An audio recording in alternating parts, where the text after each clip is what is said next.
नमस्कार दोस्तों, स्वागत है आपका हमारे चैनल पर। जैसा कि दोस्तों आप लोग जानते ही हैं कि ग्रहण से 9 घंटे पहले सूतक का दोस्तों इस बार यह ग्रहण भारत में भी दिखाई दे रहा है जो और इसका समापन देर रात 3:56 पर होगा। और इसका समापन देर रात 3:56 पर होगा।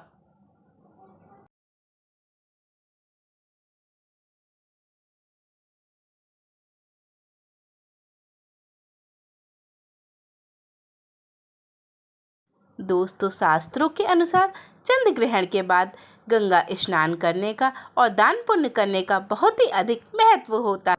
दोस्तों ऐसा माना जाता है जो व्यक्ति ग्रहण के बाद स्नान नहीं करता और दोस्तों शनिदेव उसके पूरे कुल का विनाश कर देते हैं।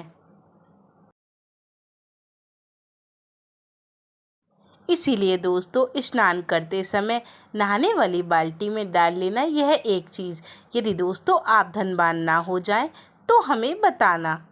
दोस्तों यदि आप यह चीज़ मिला लेते हैं तो दोस्तों आप धनवान हो जाएंगे, आप माला माल हो जाएंगे और दोस्तों आपकी किस्मत और दोस्तों आपके ऊपर माता लक्ष्मी अपने दोनों हाथों से धन की वर्षा करेंगी। तो चलिए दोस्तों हम आपको बताएंगे कि ग्रहण के दौरान किस तरह से स्नान करना चाहिए, दोस्तों किस समय स्नान करें जिससे ग्रहण का प्रभाव आपके जीवन पे ना पड़े। दोस्तों ग्रहण के समय में नहाना बहुत ही आवश्यक है, परंतु हमें किस समय और किस प्रकार से स्नान करना चाहिए ये हम आपको विस्तार पूर्वक बताएंगे। दोस्तों वीडियो को पूरा देखें, वीडियो को स्किप ना करें क्योंकि दोस्तों अधूरा ज्ञान बहुत ही ज़्यादा हानिकारक होता है।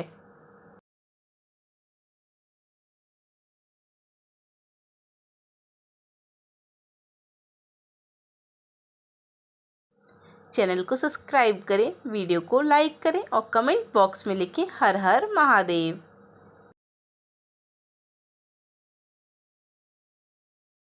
तो चलिए दोस्तों जानते हैं कि नहाने के प्रकार कौन कौन से होते हैं।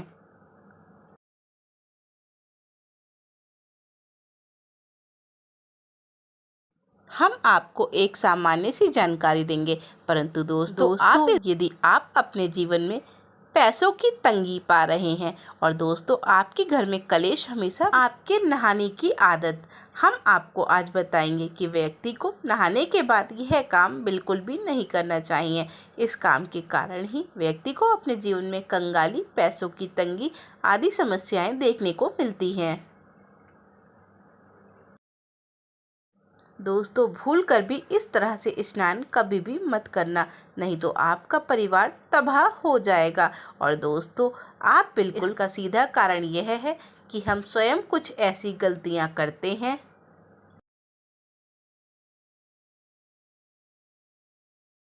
जिनकी वजह से हमारे जीवन में उथल पुथल मच जाती है।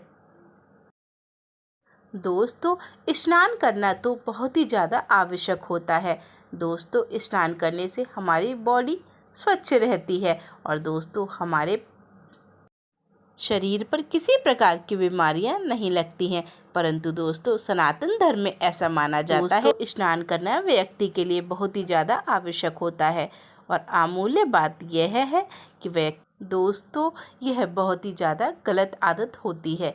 स्नान करने के बाद बाल्टी को कभी भी सीधा नहीं छोड़ना चाहिए।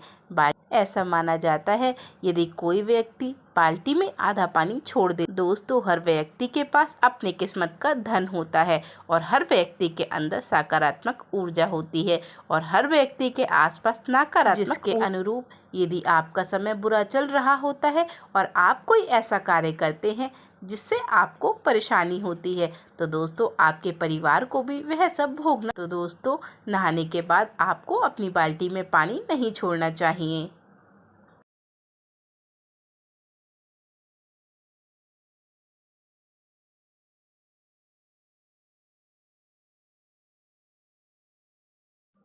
दोस्तों इससे हमारे घर में बहुत सारे नुकसान होते हैं और पानी की भी बर्बादी होती है। दोस्तों ऐसे में यह कार्य भूल कर भी ना करें और यदि दोस्तों संभवतः हो तो आप नहाने के लिए शावर का यूज़ ही करें। यदि दोस्तों आपके पास शावर नहीं है तब आप बाल्टी मग्गे का यूज़ कर सकते हैं। दोस्तों कुछ लोग क्या करते हैं, स्नान करने के बाद अपने अंदर के कपड़े महिलाओं को धोने के लिए छोड़ देते हैं। दोस्तों यह कार्य महिलाओं से कभी भी नहीं कराना चाहिए, इससे माता लक्ष्मी रुष्ट होती हैं और दोस्तों आपके घर में दोस्तों इससे घर में नकारात्मकता आती है और दोस्तों इंसान के रिश्ते बिगड़ जाते हैं। दोस्तों इसलिए स्त्री हो या पुरुष अपने अंतर वस्त्र स्वयं ही धोने चाहिए। दोस्तों यदि कोई पति अपनी पत्नी से अंडरवियर धुलवाता है तो उसके पति को दोष लगता है और उसका पति हल्के हल्के कंगाल होता चला जाता है। इसलिए दोस्तों महिलाओं से कभी भी अपने अंतर्वस्त्र नहीं। दोस्तों कुछ लोग क्या करते हैं, स्नान करने के तुरंत बाद वह अपने पैरों को धोते हैं। दोस्तों आप पैर धो के और भी ज़्यादा अशुद्ध हो जाते हैं और आप सोचते हैं कि आप पैर धोकर शुद्ध हो गए हैं।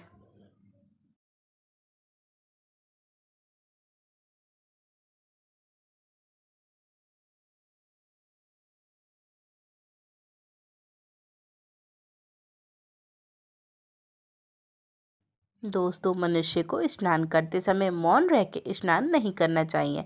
हिंदू धर्म में ऐसी मान्यता है कि मनुष्य को स्नान कुछ ना कुछ मंत्र जाप करके ही करना चाहिए।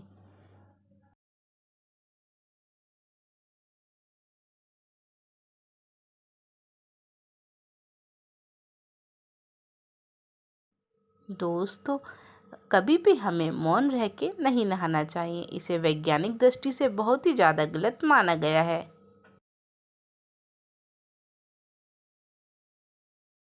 दोस्तों सुहागन महिला को तुरंत स्नान करने के बाद सिंदूर नहीं लगाना चाहिए। यदि कोई महिला ऐसा करती है तो उससे उसके पति की आयु कम हो जाती है। परंतु हाँ दोस्तों सिंदूर स्नान करके ही लगाना चाहिए। यदि दोस्तों महिलाओं के बाल गीले हैं तो वह बालों को सुखाकर ही सिंदूर लगाएं।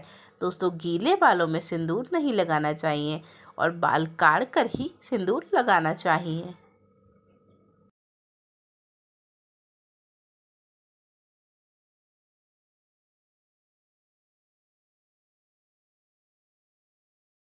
दोस्तों नहाने के बाद आपको कोई भी नुकीली चीज़ का प्रयोग नहीं करना चाहिए, जैसे नेल कटर, शेविंग आदि।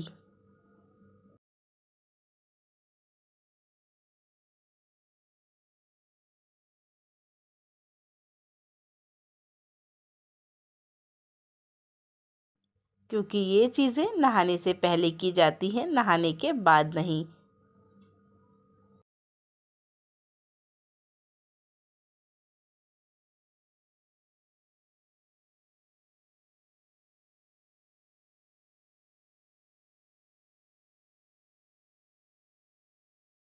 दोस्तों कई लोग क्या करते हैं कि नहाने के तुरंत बाद अग्नि को स्पर्श करते हैं, परंतु दोस्तों नहाने के तुरंत बाद भूखे पेट अग्नि को स्पर्श नहीं किया जाता है। अग्नि को भोग लगाने के बाद ही अग्नि को स्पर्श किया जाता है, महिला हो या पुरुष।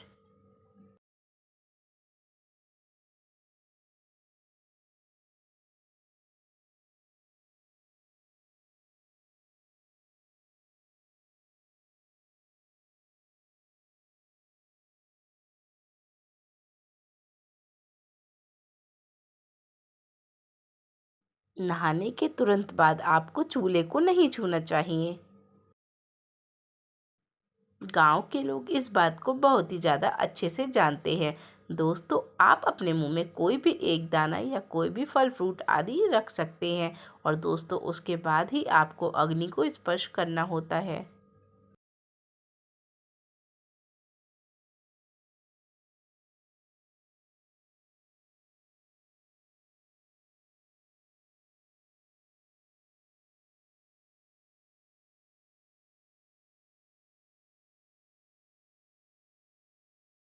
दोस्तों कुछ महिलाएं क्या करती हैं, नहाने के तुरंत बाद वह श्रृंगार करती हैं, परंतु दोस्तों हिंदू धर्म में यह बिल्कुल ही वर्जित माना गया है। दोस्तों स्नान के बाद हमें सबसे पहले अपने बाल सुखाने चाहिए और दोस्तों उसके बाद ही श्रृंगार करना चाहिए। यदि दोस्तों आप गीले बालों में सिंदूर लगाते हैं तो यह बहुत ही बड़ा अनर्थ होता है। इससे आपके पति की आयु कम होती चली जाती है।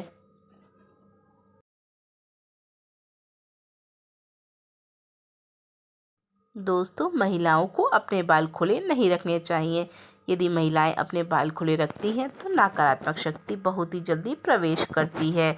और दोस्तों महिलाओं को बाल बांधने के बाद ही श्रृंगार करना चाहिए। दोस्तों कुछ लोग गंगा स्नान करते हैं और दोस्तों वह नदी स्नान करने से पहले गंगा माता को प्रणाम नहीं करते और ना ही सूर्य देव को अर्घ अर्पित। और दोस्तों जब आपका स्नान पूरा हो जाए तब आपको जल की कुछ बूंदें सूर्य देव को अर्पित अवश्य करना चाहिए।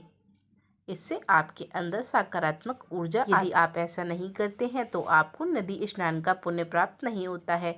शास्त्रों के अनुसार ऐसा माना गया है यदि आप नदी माता को प्रणाम नहीं करते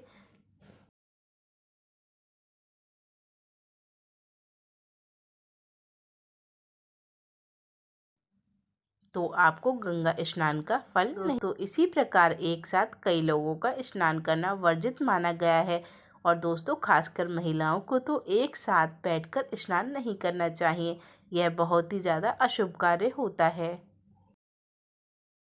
दोस्तों नदी स्नान करना तो बहुत ही ज़्यादा शुभ माना गया है, परंतु दोस्तों इसी प्रकार ध्यान देने योग्य बात है कि जब भी मनुष्य स्नान करे तो उसका मुख दक्षिण दिशा में नहीं होना चाहिए, क्योंकि दोस्तों दक्षिण दिशा पितरों की दिशा होती है। यदि दोस्तों आप यह गलती एक बार करते हैं तो दोस्तों आपकी गलती क्षमा हो जाती है, परंतु दोस्तों यदि आप यह गलती बार बार करते हैं तो आप पर लग जाता है पितृदोष और आपके पितर आपसे रुष्ट हो जाते हैं। दोस्तों इसी प्रकार कहा जाता है कि सूर्य अस्त के बाद स्नान नहीं करना चाहिए।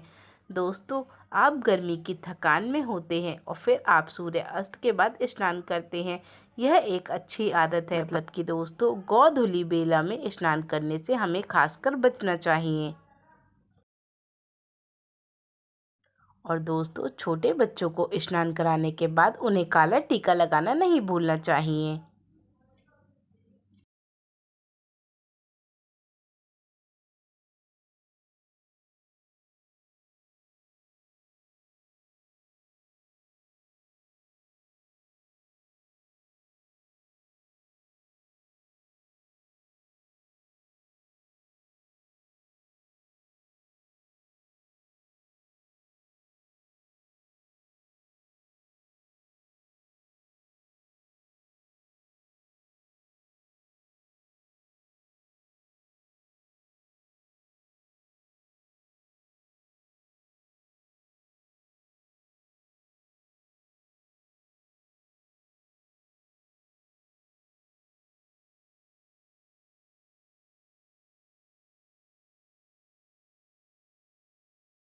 दोस्तों छोटे बच्चों को पुण्य आत्मा माना जाता है। उनके अंदर कोई भी नकारात्मक ऊर्जा नहीं होती है दोस्तों, क्योंकि वह सकारात्मक ऊर्जा के संचारक होते हैं।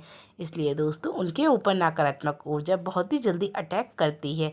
इसलिए दोस्तों बच्चों के माथे पे हमेशा काला टीका लगाकर रखना चाहिए।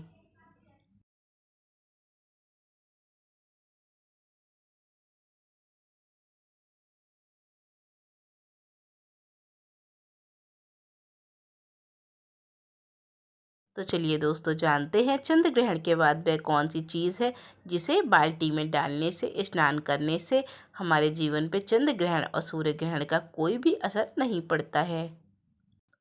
और चंद्र ग्रहण सूर्य ग्रहण आपको महाधनी बनाकर जाते हैं। आपके घर में दिन दोगुनी रात चौगुनी तरक्की होगी और आपके घर में कुबेर का खजाना खुल जाएगा।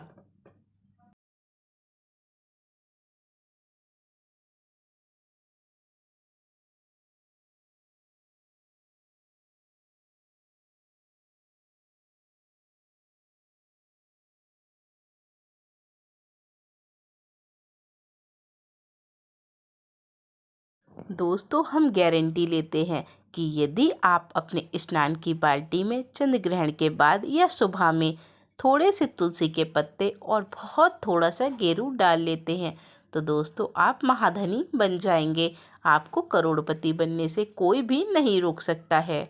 दोस्तों गेरू वह चीज़ होती है जिसे गर्भवती महिलाएं ग्रहण के दौरान अपने पेट पर लगाती हैं, जिससे ग्रहण का असर उनके बालक पर ना पड़े। दोस्तों भगवान श्री कृष्ण ने स्वयं कहा है कि यदि कोई भी व्यक्ति ग्रहण के बाद जल में थोड़ी सी तुलसी और गेरू डाल के स्नान करता है तो वह उसे सब बलाओं से बचा लेते हैं और वह जीवन भर उसका साथ देते हैं। इसलिए दोस्तों आप चंद्र ग्रहण के बाद यह उपाय अवश्य करें। तो दोस्तों आज के लिए बस इतना ही। धन्यवाद।